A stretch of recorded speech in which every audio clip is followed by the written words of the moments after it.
time we take a hard bite. It helps us as politicians. Nowadays, when I listen to you, I even panic. Why? Maybe, hey, Why do you panic? the way you, Papa, you know Papa. Figuratively, he bites as hard as he can. Okay. And of course, when he puts his fangs into you, you certainly feel it. I think it pretty. Watch Johnny's bite.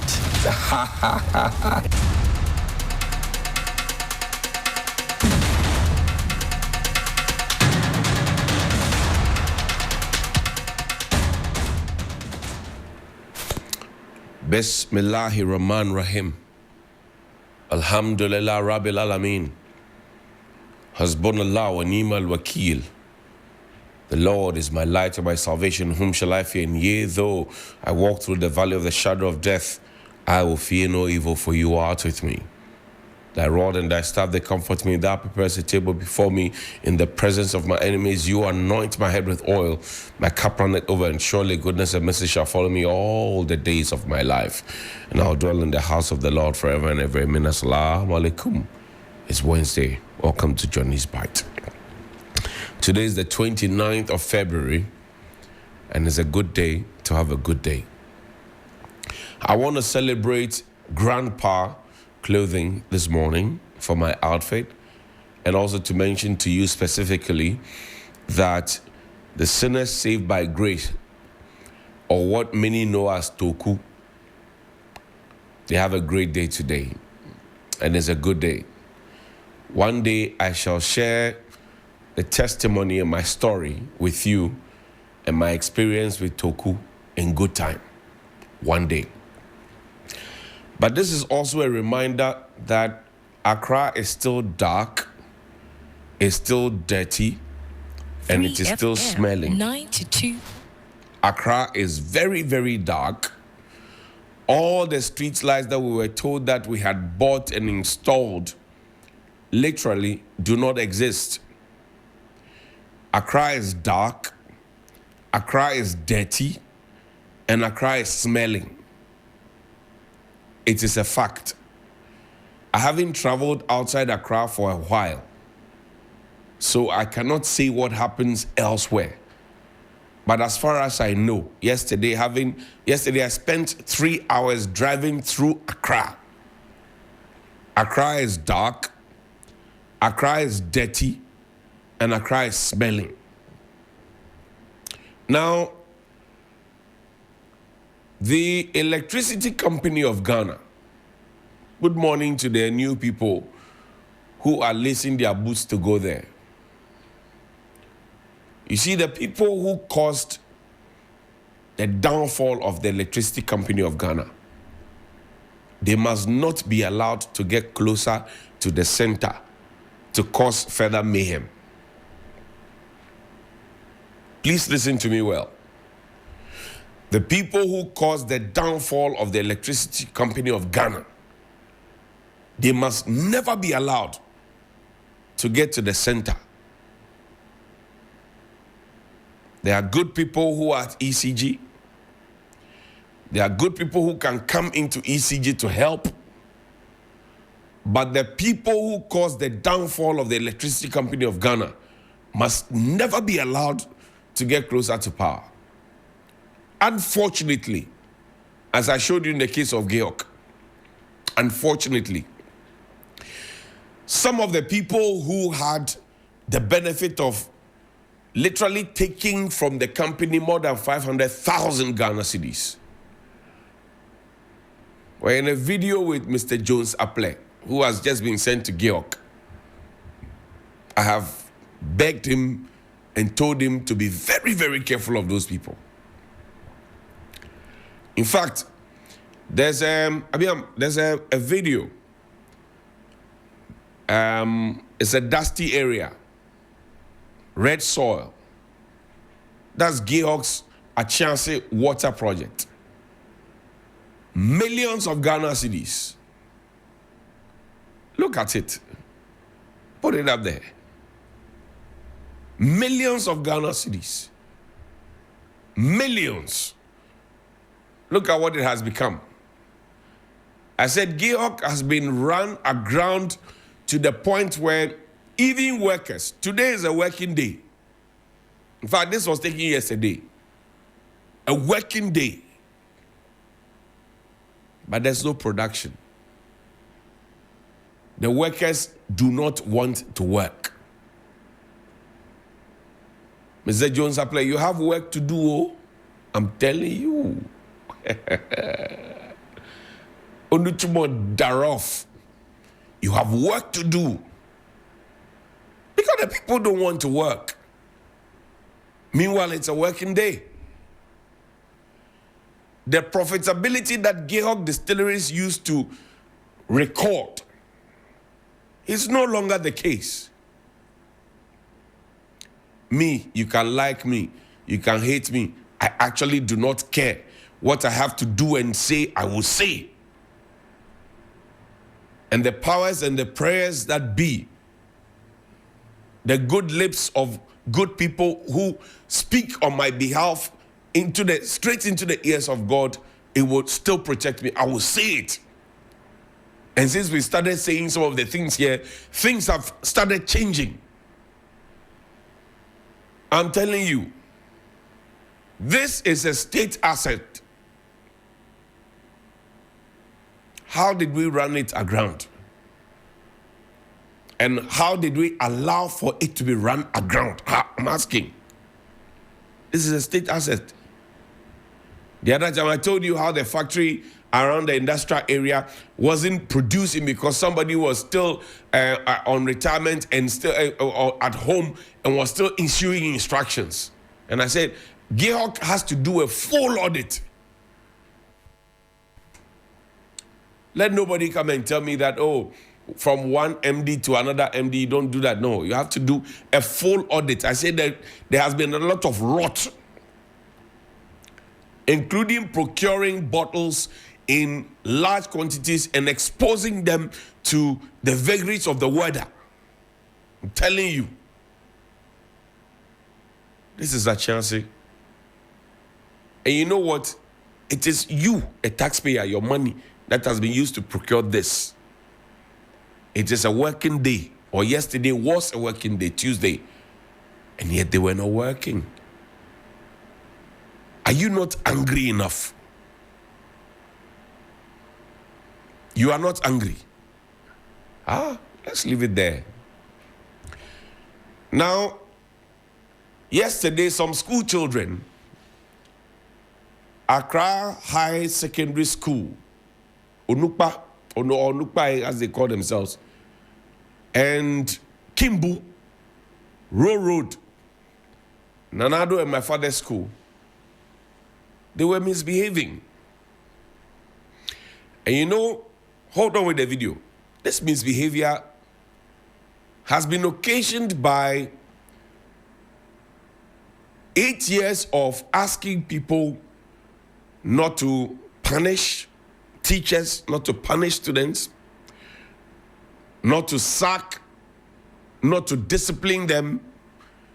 The supervisors come, so it's just business as usual. And I've said that even the Greater Accra Regional Director of the Ghana Education Service, your time is up, sir. Good morning. Please, today, don't go to the office. I'll be forced to put your photo up here. Don't go to the office. Your time is up. You know as much as I do. Don't go to the office. Hand over, let somebody else take over. Bian, play the video. Let's look at the students misbehaving. Students misbehaving.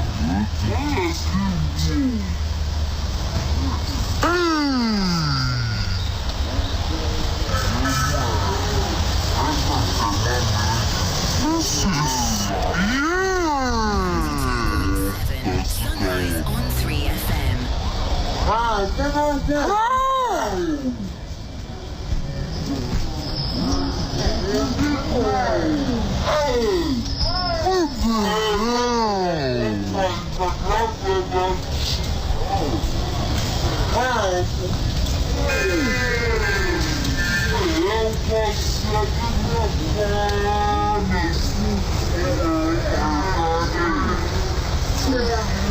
Stones and machetes. Put the thing out there. 2.7. They are supposed to be in class during contact hours for learners and teachers. When I tell you that our country is running on a reverse gear at top speed, you say no. School children in secondary schools, contact hours, when teachers are supposed to be engaging them, they are on the street and they have cutlasses and stones. They are pelting each other with it. They want to maim each other with it. They want to harm themselves. Where from this motivation? Tell me. I'm asking you, where from this motivation? You know, when I spoke about that Disada College, where a senior, a Form 3 boy held a Form 1 boy's head and hit it on a bunk bed, the Ghana Education Service decided not to talk about it. The boy was not punished for it. He should have been punished, sent to the Juvenile Correctional Center and dealt with. Then this nonsense would have never happened. But we left it. The education authorities are interested in who has Rasta and who doesn't have Rasta. You see how we major in the minors in this country? I said when the Achimota school matter happened, everybody that I know in this country, including elites in our society, they were talking about it. We're more concerned about the hairstyle, what kind of hair somebody wears, or how somebody looks like. 3FM 92.7.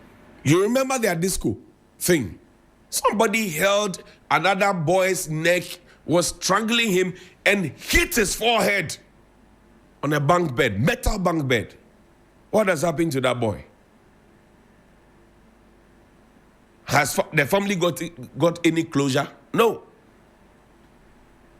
And it is that stupidity that is being exhibited on your screen right now. This one. If that boy had been punished, it would have served as a deterrent for these boys. Contact hours when they're supposed to be in the classroom. So there's no control at the Ghana Education Service.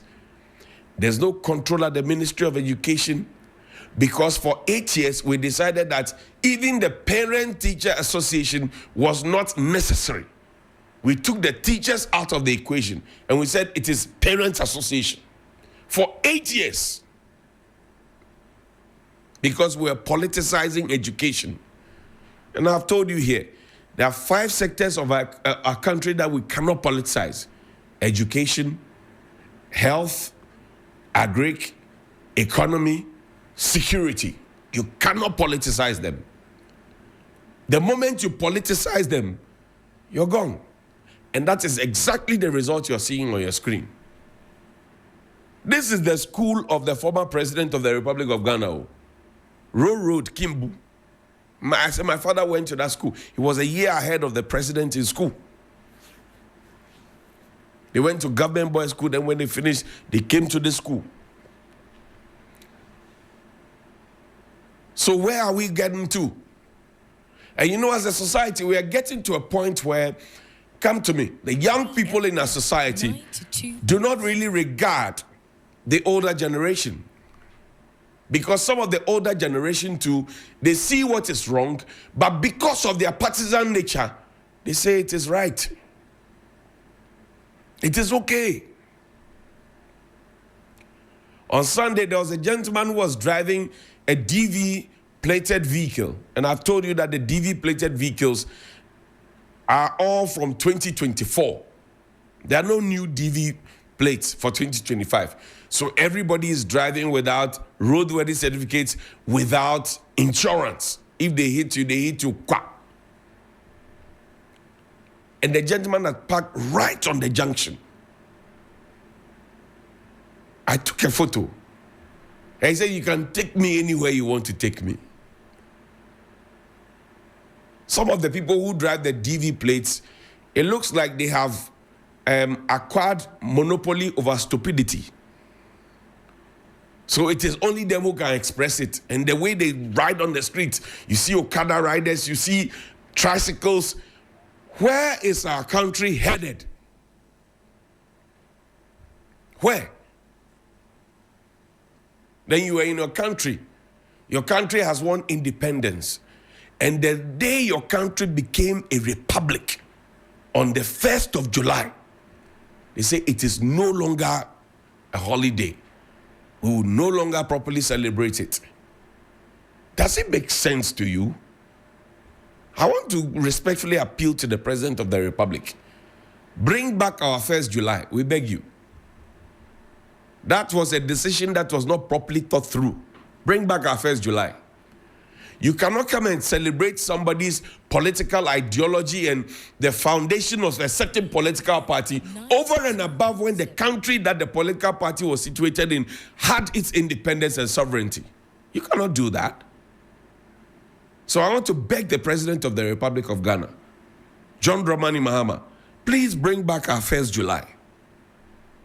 It was an unwise decision. And I've said it here so many times. It was an unwise decision. 1st July, when your country became a republic, you say, oh, we will not celebrate it. It's on a holiday. A political party's foundation date is now a public holiday. Does it make sense to you? If the country did not exist, how would that political party have existed? I'm asking you. You tell me. You are the one who defends everything. Tell me. Then now suddenly you have people who have seen that, oh, it is not good to have, what do you call it? Yesterday I saw somebody say, oh, there's the office of the vice president and chief of staff as this. They now suddenly know that it is wrong to have all those things. We had more than 120 ministers in the country. Our president at the time told us that he was a man in a hurry. What our mistake was we didn't ask him, where are you in a hurry to go? Eventually, after 8 years, we knew where he wanted to go. Digging a big hole, appointing baby mamas and stuff, and doing all the things. And as Dr. Ama Boatu said it, I said, look, we had become, at some point, a very good example of all that is bad. 3FM 92.7. We said we're doing Ghana Beyond 8. Went to Kenya, went to take their photo. Then we came to put it on the dock, Charlie. Then we say, oh, we are changing. We have changed. Our inaugural speech, we plagiarized it. And nobody has apologized for it. I can't imagine. I can't believe it.